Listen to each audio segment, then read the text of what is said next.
أهلا بيكم في خبر وحكاية. في زمن بقت فيه العلاقات سريعة والذكريات قصيرة، لسه في حكاية بتثبت إن الوفاء مش كلام. الوفاء سلوك بيعيش حتى بعد الشخص ما بيمشي ويفارق الحياة. النهاردة هحكي لكم عن وفاء النبي عليه الصلاة والسلام لستنا خديجة رضي الله عنها، الست اللي كانت دايما في ظهره، سند في كل الأزمات.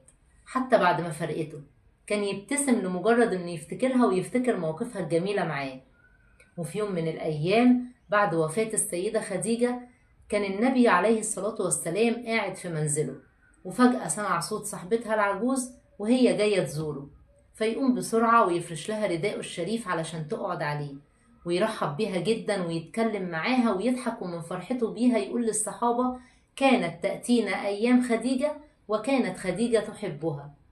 الصحابة استغربوا جدا من شدة وفاء النبي للسيدة خديجة، فيقول لهم النبي: إني قد رزقت حبها.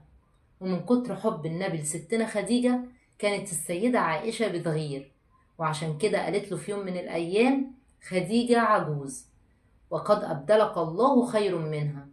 فغضب النبي وقال: لا والله ما أبدلني الله خير منها، آمنت بي حين كفر الناس، وصدقتني حين كذبني الناس، واستأثرتني بمالها حين حرمني الناس، وقد رزقني الله منها الولد.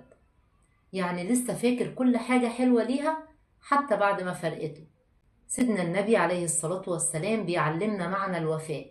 الوفاء مش إنك تفتكر حد لما تشوف صورته، الوفاء إنك تفضل فاكر إحساسه وموقفه ومحبته حتى بعد ما يبعد أو يرحل من الحياة.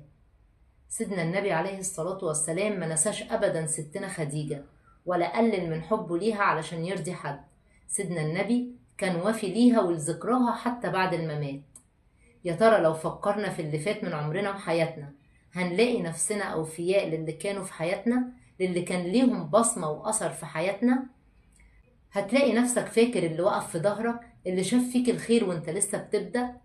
لو في حياتك حد كده ولقيت نفسك لسه فاكر كل الحلو اللي ليه، اعرف انك وفي، والوفاء أصل في زمن قل فيه الوفاء. شارك الحكاية وخلي الوفاء يرجع يعيش بينا تاني، واستنوني في خبر جديد وحكاية جديدة.